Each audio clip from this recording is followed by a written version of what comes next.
Hi guys, welcome back to my channel. Today it is the last day of, or it's almost the last day of the month, and so you know what time it is. It is actually like my favorite time of the year, or of the month, not of the year, of the month, and that is doing my wrap-up videos. I absolutely love going over all the books that I read in the month and rating and reviewing them. So here we go. Let's get into it. The first book that I read in March was The Strawberry Patch Pancake House. This is number 4 in the Dream Harbor series by Lori Gilmore. So this book was sent to me by NetGalley. And so I was sent this book to read and review it. And so I did read and review. I posted my review on Goodreads. And I gave this book a 3-star. I felt like it was really fun and enjoyable, but not one of my favorites, like in romance in general. And I've kind of felt that way about most of Lori Gilmore's books. So I said, I've now read every Lori Gilmore book that she has published to date, and this one has been one of my favorites. I feel like the characters were easy to love and that this was a great twist on the single dad trope, although I will say her books are not my absolute favorite. I feel like I saw the third act breakup coming from a mile away, and I started to lose interest at about the 70% mark until about the 90% mark. So for that, I will give this book a 3-star, which is still a good rating, just not my favorite. And that is like pretty perfectly short, sweet, and to the point about how I felt about this book. I really enjoyed it. I've been loving the like single parent trope in general, where it is typically one parent that or one person who has a child, and then they fall in love with somebody, and you get to watch either both of them grow into parenthood or one of them grow into becoming a parent and loving a child. It is usually a really, really sweet trope. Like I've really loved the single parent trope. And I loved it in this book as well. Like I think that was the best part about this book, and why the Strawberry Patch Pancake House was probably my favorite by Lori Gilmore so far. But I still just feel like her books are a little bit cheesy and predictable for me, like more than normal. They're also a little bit more like spicy than I prefer personally. So that is why I stick to a 3-star. I think that a 3-star is like perfectly explains my rating. Then after that, I decided to read one off my physical TBR, and that is This Woven Kingdom. This book is one that I've had since it first came out. I found this when I was reading it. It is embossed on the inside of the book on the first page. I used to have an embosser before I got married that had my maiden last name. And so when I first became a reader, all of my books were stamped with my maiden name on them. And then when I started dating my husband now, I stopped embossing my books. One, because I kind of forgot about it. I forgot that I even had it. And 2, because I was like, okay, in the odds that I end up getting married and changing my last name, I don't know that I want all of my books to have my maiden last name on them. So I stopped. So, you know, I've had a book for a long time when it has my maiden name in it. But anyways, this book I also gave a 3-star. So I kind of started the month off with 2 books that I was really excited to read, but both of them ended up just being a tiny bit disappointing. Now, this was a reread, and I was very excited to get to this book. I was very, very excited to reread this book. I have honestly still not heard much about this series. I feel like I never see people talking about it. I rarely ever see reviews or anything for the series. So I was actually I was just really excited to pick it up now and see what I think. And I definitely liked it, but I did not love it. I just feel like every time I go into this book with low expectations, and I just feel like not that the expectation wasn't met, but I feel like I hope every time that it will exceed my expectation, and it doesn't. And so that's a little bit sad. I loved the Shatter Me series so much that I want to love this one equally as much as that one, and I just don't. But I'm definitely going to continue reading this series anyways. At least pick up the second book and move on to that one. But I'm not really in a rush for it, I guess. Yeah, that's pretty much it. 3-star for this one. The next book that I read was a reread, and that is Funny Story by Emily Henry. I was really, really feeling a comfort read after 2 books that just weren't the best. 2 books that I felt just slightly disappointed by, I guess. I wanted something comforting, nostalgic. I listened to the audiobook on this one, and it's narrated by Julia Whalen, which is literally one of my favorite narrators ever. And I loved it so much. I literally listened to the whole thing in like a 24-hour period. And I even made a TikTok of me like sitting down and reading this, and it was just so comforting. It was exactly what I needed in the moment. It saved me from hitting a reading slump. It was so unbelievably perfect. I loved it so much, and you guessed it, I gave this a 5-star. So I love this book. I love Emily Henry. I'm so excited for Great Big Beautiful Life to come out in the end of April. I'm very much looking forward to that, and I seriously just loved this book so much. 5 stars. 5 stars. If you haven't read an Emily Henry book, please at least give it a shot. And if you have read one and you didn't love it, I would say maybe consider doing a reread now that you know what to expect from an Emily Henry book. And I don't know, give her a chance, because I love her. I love her so much, and I loved this book. And yeah, that's it for Funny Story. Okay, guys.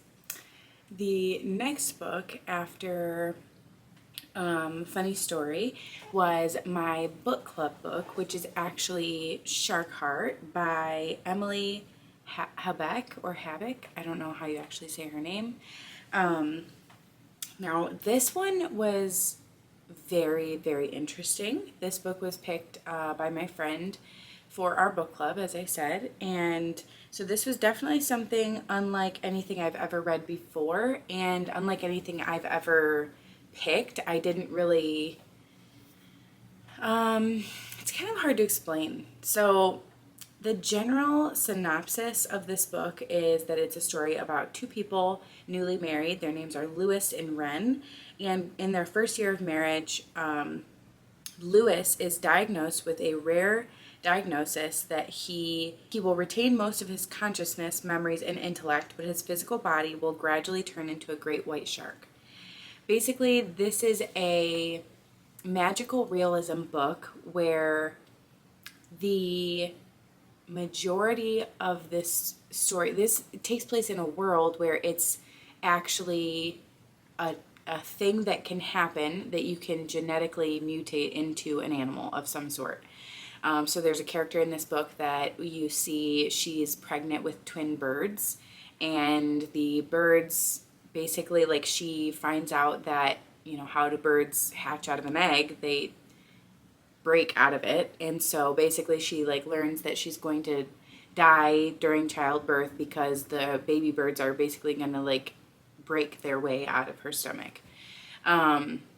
This was a very strange story. This was, like I said, unlike anything I've ever read before. I probably wouldn't have picked it up if it weren't for book club.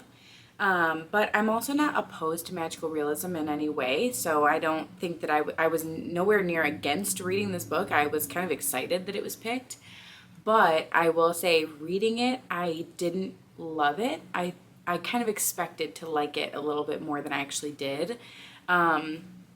The cool thing is that we got to read from the perspective of Wren's mom. So Wren is the main female main character, and we get to see from Ren's mom, and Ren's mom died of this disease or this illness where she turned into an animal.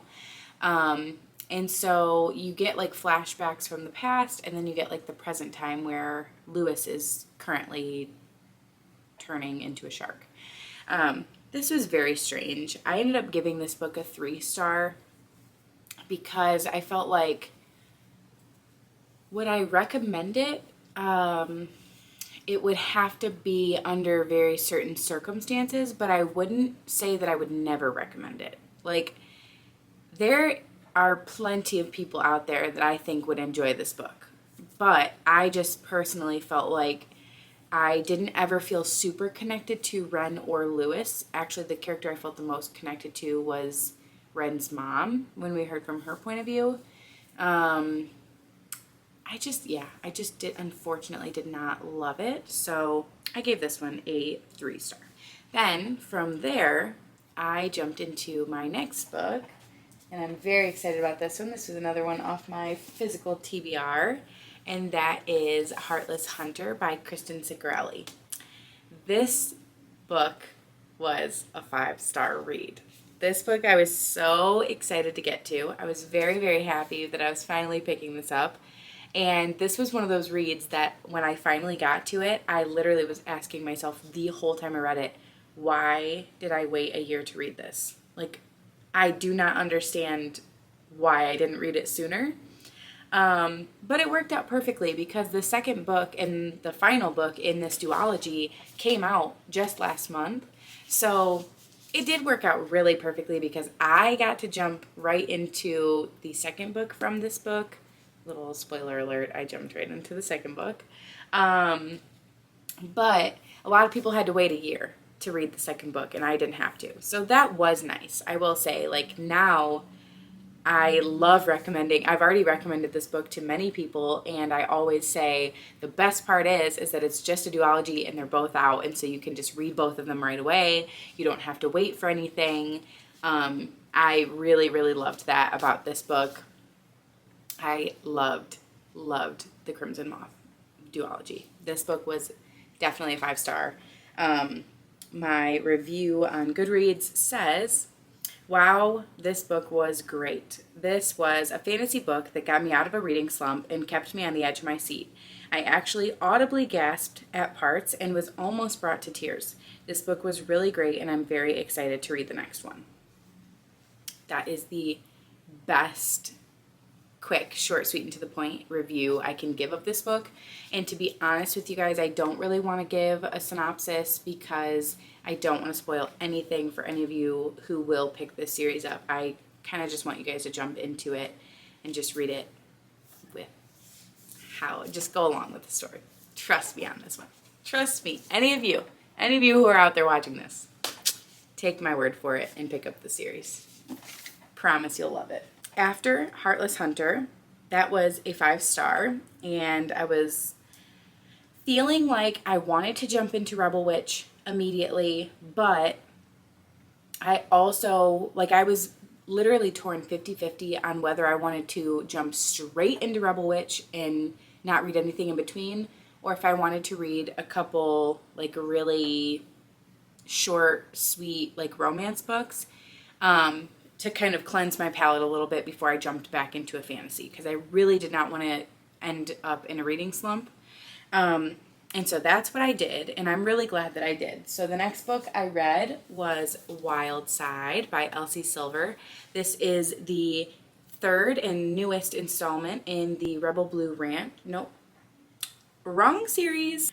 This is the Rose Hill series. So this is the third book in the Rose Hill series. The third and latest, this just came out this month, March of 2025. What year are we in right now? I was about to say 2024. Guys, I'm on something today. And again, I gave this a 3-star. I feel like March was the month of 3-star reads for me. The amount of 3 stars that I read this month, which is not bad at all. To me, a 3-star is very middle of the road. It's very Like, I enjoyed it. I do not regret reading it. I would probably recommend it to people depending on the circumstance. Like, I wouldn't recommend it to everyone, but I would probably recommend it to certain people. Now, a five star, I recommend this thing to everyone. Every single one of you. I don't care what you like to read or anything. Like, I think this was very, very enjoyable, and I think that 90% of people would pick this up and really enjoy it. This, way less likely. I think that a certain group of people would pick this up and really enjoy this book. I liked it. I don't have many thoughts. I literally read it in basically one sitting. The last couple weeks, I have really struggled falling asleep. I don't know what's going on. Not really sure why. I'm trying to make some changes in my diet and supplements to try to figure out why that's happening. But it has been happening. And so what's been happening is I lay down in bed feeling tired, and then once I lay down, I feel wide awake. And so what I've been trying to do is do no screens in bed and just read. So either reading with the physical book or just listening to an audiobook, because normally listening to an audiobook puts me right to sleep. And lately I've literally stayed up till 2 a.m. finishing probably half of the books that I read this month were books that I ended up finishing at like 2 a.m. because I could not sleep. And this was one of them. So, did I read this book in one sitting? Yes. Did I feel like this was a book that I couldn't put down? No. This was definitely one that it was my least favorite in the Rose Hill series so far. I just felt the least connected to these characters. I didn't love them the way I loved the other two main couples. But I enjoyed it. I still thought it was very enjoyable. And you know what? A lot of people that I've seen talk about this book on TikTok and YouTube have said that they loved it, 5-star, best book in the series. So don't let this deter you if you loved this series from picking this book up. But I don't know. So from there, I read the next book on my list, and that is Promise Me Sunshine by Cara Bastone. I think that's how you say her name. I don't really know. I read, what's it called? Ready or Not by the same author last year when it first came out. That one was on, they've both been on Book of the Month, but that one was a monthly pick for Book of the Month. And I picked it, and I really enjoyed it. And probably, I think I gave it like a 3, maybe a 4-star. 4 is being really generous. I definitely liked it, but I didn't like love it. Promise Me Sunshine, I really liked. So this one was a definite 4-star for me, not a 5-star. I wouldn't say this is one like that. This is a romance that you have to pick up and read. It's not one that I would recommend to everyone, but I would recommend it to a lot more people than I would recommend the last book. So I will say I really enjoyed it. It had a lot heavier topics, I guess. You know, not heavier, but different topics, because the other one was an unexpected pregnancy trope, and this one deals a lot with grief. So I would just say that either of those topics, I mean, you're just drawn to one over the other. And for me, this topic of grief was, I really loved reading about it because it was specifically grief over somebody very close to her, very, very close, like the closest person in her life. And it was her learning to move on and live her life and be able to enjoy her life without feeling guilty that she's happy even though this person is gone. And I just feel like I love books with heavy topics. I love books that people talk about really hard things and things like that. So for me, like, the romance aside, I loved reading from this main character's point of view and watching her grow through this. The romance was probably why it wasn't a 5-star, because I liked it, but I didn't love the romance. But the characters, like the main character and the plot, I did really enjoy. So that was a 4-star. Then from there, I finally picked up Rebel Witch again, which, I mean, I read those 2 books in like the span of 2 days. So between Heartless Hunter and Rebel Witch, I read them like 3 days apart, 4 days apart. It says from the 14th to the 19th is when I finished Heartless Hunter and started Rebel Witch. I devoured Rebel Witch. I read it so quickly. I absolutely loved it. It was the perfect ending to the series. Obviously, I can't talk about it because it was the second book in a duology, but I really, really loved it. And I really want to know how you guys felt about it. If any of you have read this duology, like, I really want to know what you think and, you know, just all the things. So definitely comment down below if you have read this duology. I loved it so much. Highly, highly recommend yet again. From Rebel Witch, I moved on to Nora Goes Off Script by Annabelle Monaghan. Annabelle Monaghan is an author that I've been eyeballing all of her books for years, and it's just one of those things where I've just always picked up something else over her books. I only have one on my physical TBR, and this one I actually got from the library. So I ended up reading this one and giving it on Goodreads, I put 4-star, but I think that my true rating would probably lie around like the 3.5 range. I really liked it. Annabelle Monaghan is more of like a general fiction / like women's fiction with a subplot of romance typically. And it's from what I've heard of all of her books. I enjoyed this one, but I felt like I didn't connect a ton to the main character. But I loved Annabelle Monaghan's writing. So I think that I will probably love either Summer Romance or Same Time Next Year. I'm definitely 100% going to pick up those books, and It's a Love Story coming out, I think in April, May. So I will definitely be picking up her other books. I expect to read them at some point. I'm not in a rush, but I'm also not holding off. Like, I did really enjoy her books. This book, I thought it was great. I just didn't connect very much to the main character, which made me feel like, I don't know. That's what gave it kind of a 3.5 versus a 4.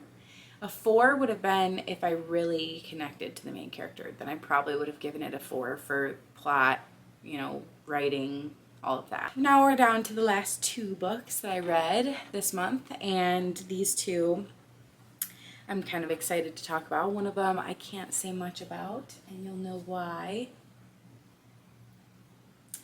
I finally finished Magnolia Parks, The Long Way Home. For those of you who watch my channel regularly, you know that me and this series, we've got history. And that is because I have struggled through this series, actually. I think that this is a series I never stop hearing about. Everybody talks about how much they absolutely love and adore this series. And I just never feel that way. I feel like the first book, I actually almost DNF'd it because I just did not feel connected like everybody else was saying that they felt. And it was really upsetting, actually. Like, I hated that about this series. So finally, I picked up the second book. I liked the second book better than I liked the first one. Then I picked up the third book, and I liked the third book a lot better than I liked the first 2. So it is an uphill slope reading these books for me. I gave this book a 4-star. Now, I can't really talk about this book at all because it is the third book in a series.